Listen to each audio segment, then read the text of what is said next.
Well, there's one thing that's pleasing me a lot right now, and there's one thing that I'm a little bit unhappy about, and they'll both be discussed in this video. What am I happy about? Cubs made a comeback win over the Yankees 7-4 after trailing 4-1 in the 6th inning.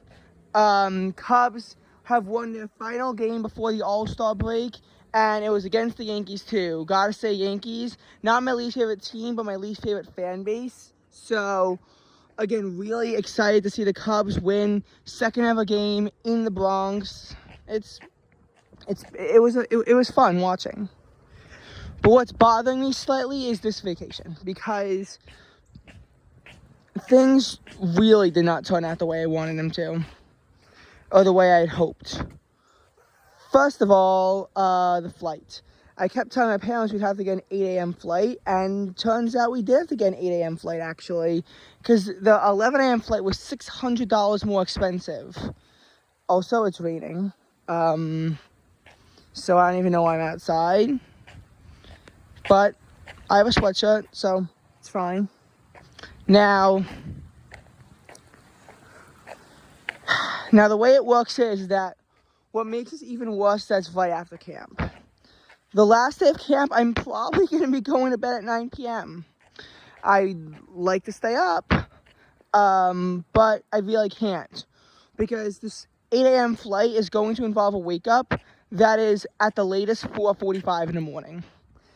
It's not like there's going to be much sleep either, because my Ames, Iowa college tour is at 9 a.m. on August 21st. Pretty much Minneapolis is now going to be one night, and Ames is going to be 2 nights.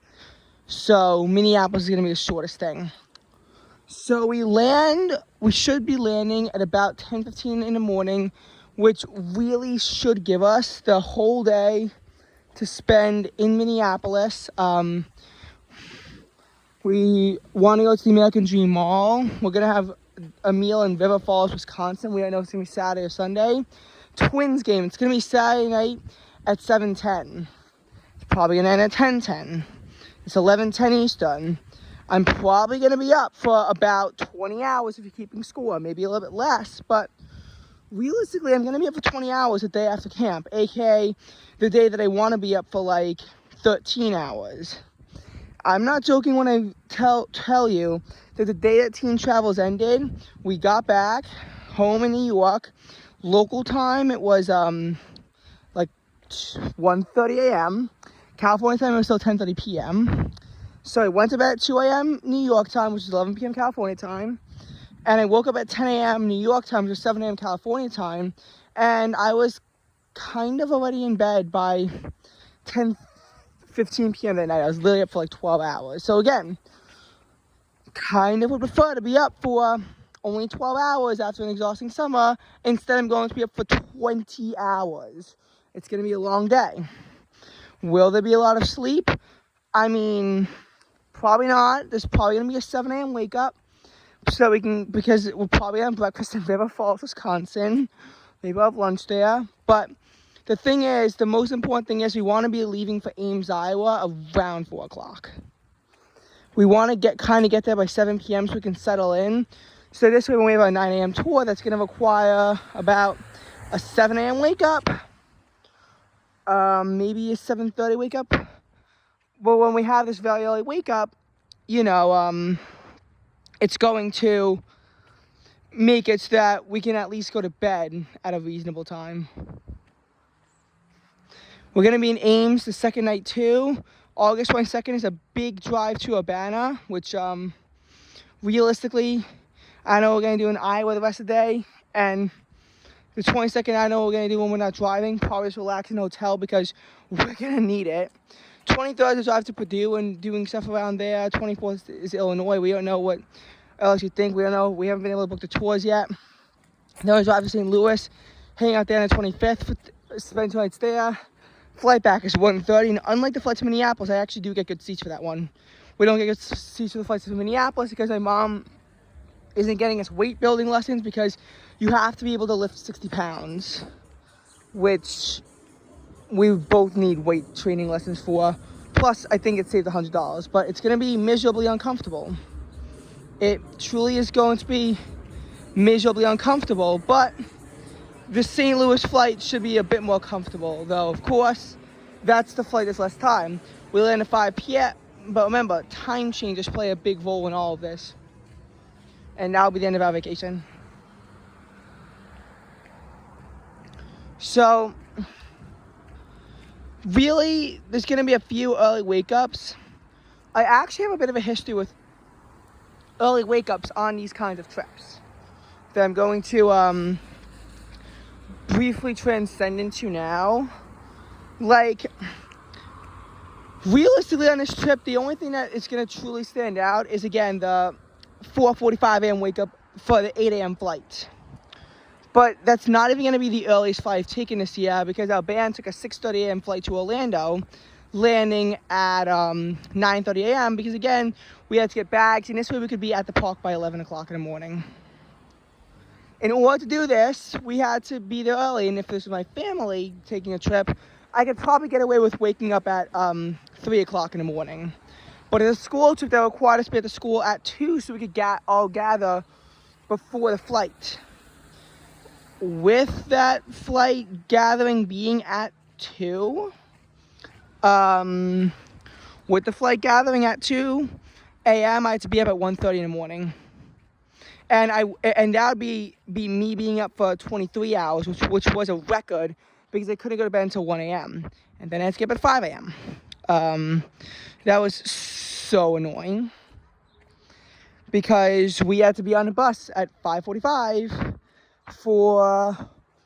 so we could be at Disney World at 6:30 a.m. for a private 12 Millennium Falcon at 7 a.m., a big breakfast at 7:45, so we could make a 9:30 a.m. concert. The next 2 days weren't as miserable, but still involved 6:30 a.m. wake-ups, which is actually about what it is for school, hence why I don't like the idea of including wake-ups that were, much before 6:30 in the morning. I don't like the idea of including them, but I will occasionally, where I see, it's standout-ish. So, normally a teen travel tour involves meeting at the Y at 7:30 in the morning. This involves getting up a bit before 7. The flight to California, though, had 2 notable things. The more notable aspect of it by far was when we got back at 1:30 in the morning. However, from the perspective of being on the West Coast, the 4:45 a.m. wake up to meet at the Y at 5:30 in the morning to make a 9:45 a.m. flight. Buses left at 6:20. We got to the airport at 7:40. In that perspective, though, it was notable because, again, West Coast time is literally 1:45 in the morning.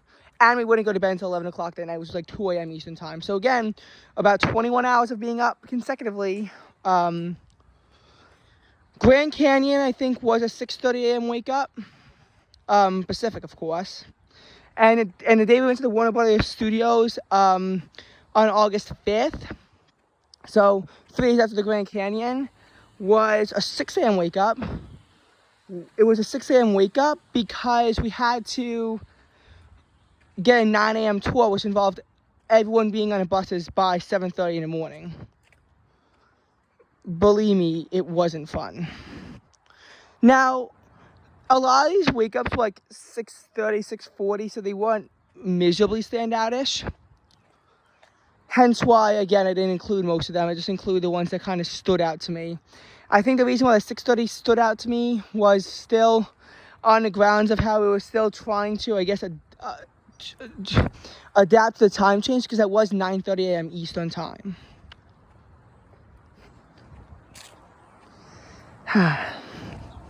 There were a lot more notable late nights, though, on these teen travel tours. A lot more notable late nights than early wake-ups.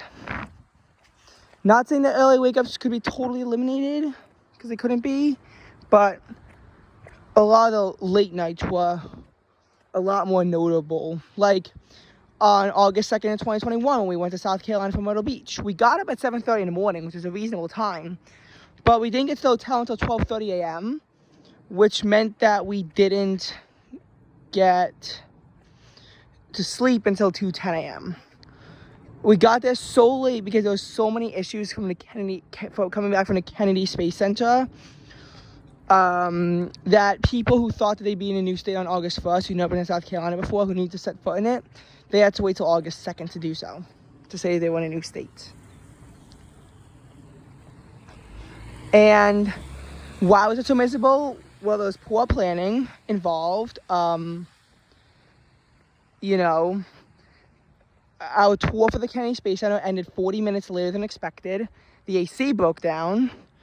And dinner at Buffalo Wild Wings was not supposed to take 2 hours, I don't think. And believe me, we all begged Neil for us to sleep closer, like say in Savannah or in somewhere in South Carolina closer than Charleston. We got denied. We had to go all the way to Charleston, even though we were leaving Jacksonville, Florida from dinner at 8 p.m. I hope that you realize that there's a problem with that. I just hope that you made that realization by now.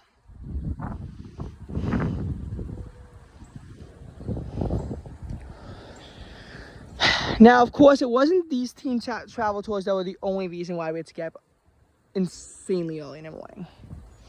Coming back from the last trip with me and my dad solo also involved horrifically early wake-ups. Now, in the case of my flight to Seattle, I guess it wasn't so bad. Just in that kind of sense of, in the sense of Pacific time. I had to get up at 4:45 in the morning. Believe me, so we could leave the hotel sharply at 6 when the gates open. We had an 8:50 flight back to New York, but because it was Pacific, we never truly got into that time, except for when we were in Vancouver, when we went to bed at 11 p.m. Pacific, and Portland was 10 p.m. Pacific. A lot of the times, we were in bed by 9 p.m. And a lot of the wake-ups, we never slept in past 6:30. A lot of the times we woke up were about 5:30 to 6 in the morning. We never truly adapted to the West Coast time frame, which meant that the 4:45 was not particularly miserable. And it was 7:45 Eastern, which is a perfectly reasonable time to wake up. It's just that we couldn't stay on Eastern. But we never truly adapted to Western time, so it wasn't quite as jarring as when Neil did it. Of course, when I went to Florida, there was a lot of relaxation and sleeping in for every day that we were there until the last day. That involved, I think, like a 9:30 a.m. flight. And if you haven't gotten a sense of what these early flights kind of mean, it means getting to the airport at 7 o'clock in the morning. I think we got there at 7:20 in the morning, and I was still really close. Basically, it meant that we had to go get our breakfast in the hotel at 5:45, and I think maybe like 6 or something like that. I don't know, it was early. I don't have the greatest memory of that, the same way I have the great memory of the Seattle one. I just remember, though, that it was like, I think we got up at like 5:30. I think. Also, I want to mention going back from Vermont to SUNY Albany, mainly because of just how stupid it was. Because I only got up at 6:30, which normally would not make the list. But it was just a very stupid reason why we had to get up at 6:30. First of all, every single afternoon, we were always back in our hotel at 5 o'clock. So we were really bored every single night. We were really bored every single night. That was depressing. In the mornings, too, a lot of them were really slow. SUNY Albany, we had a 12 o'clock tour, and it was only 2.5 hours away. But there was also a risk of flash flooding on the way back, which we wound up not having a big problem with until we got to New York. This made going on to Vermont, small country roads, somewhat bearable. because otherwise we would have had to have gone 45 minutes out of our way to go on interstate highways. In case you're wondering, I-90 is going out of your way by going about 20 miles to the east that you don't want to go to, and I-90 would take you about 20 miles south of where you don't want to be. It's out of your way by a lot, but my dad said that it might be necessary to do in case the conditions were too unsafe for driving on the Vermont country roads. But we did it anyway, leaving the hotel at 7:45 in the morning, only to get to Albany at 10:15 a.m. It was nice we could have lunch, but I swear we got there a lot earlier than we needed to. And we had access to breakfast in our room, so my parents wanted to let me sleep in until 7:15, but they were being too loud and there was too much light, and by 6:45 I pretty much had to give up. So again, an interesting case where I didn't think that automatically it would qualify, but it did, just based on circumstances. A lot of tween tours actually involved even early wake-ups than the teen travel tours, if that makes any sense, because a lot of those times, they had us occasionally do a 6 o'clock wake-up.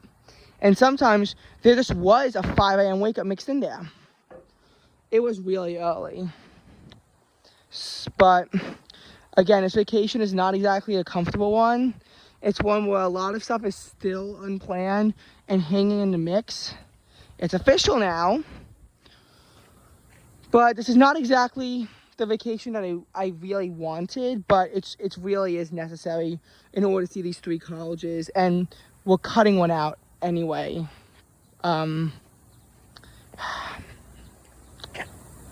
Yeah.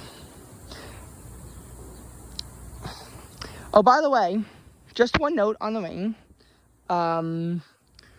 So I initially planned a video to make about camp, but I never got around to uploading it, and I'm not going to. It doesn't appear to be a problem now. The rain appears to be tapering off at about 8 a.m., which means that instead of the high being a summer refreshing 80, I mean, it's going to be humid, but a summer refreshing 80, it's going to instead be closer to 84.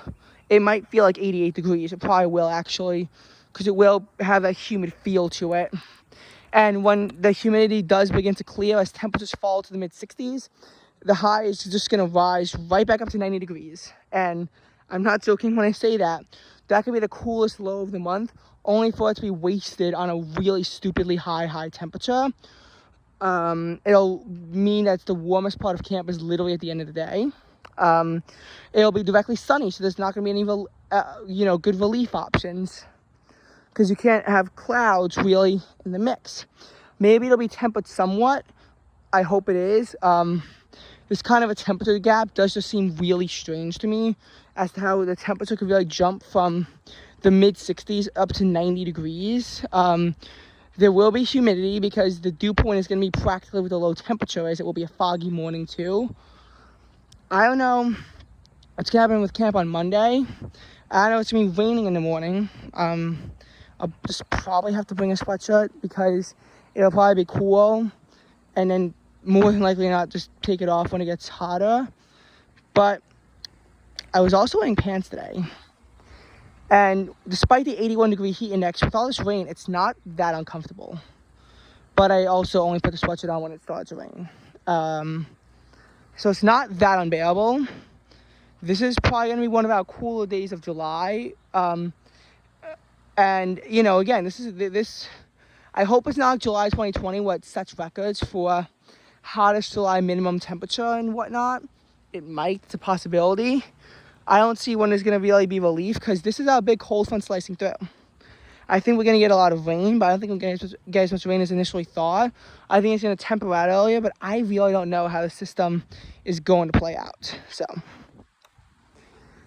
I just want to, before this video ends, just issue a wish of good luck to the state of Vermont. Vermont is going to be dealing with a high risk of flash flooding. I think that it's going to be worse than Hurricane Irene, to be honest. I think that we are going to see a loss of life. The National Weather Service of New York had to issue a flood watch in my area, but I'm not concerned about here. They had to issue flash flood emergencies for parts of Rockland and Orange counties. Flash flood emergencies. roads will be closed. Some areas are going to be forecast to see 10 inches of rain. We could see places receiving over a foot of rain. There are going to be deaths. So I want to say good luck to everyone in this area. You will need it. This is an extremely dangerous storm that we are dealing with, especially considering that's not even a tropical cyclone. We're going to see about an inch to an inch and a half of rain down here. Up there, God knows how much. Here it's going to be some nice drought relief, but upstate, I'm in Vermont, I'm kind of scared for you. And I just hope that something like this does not happen on my vacation.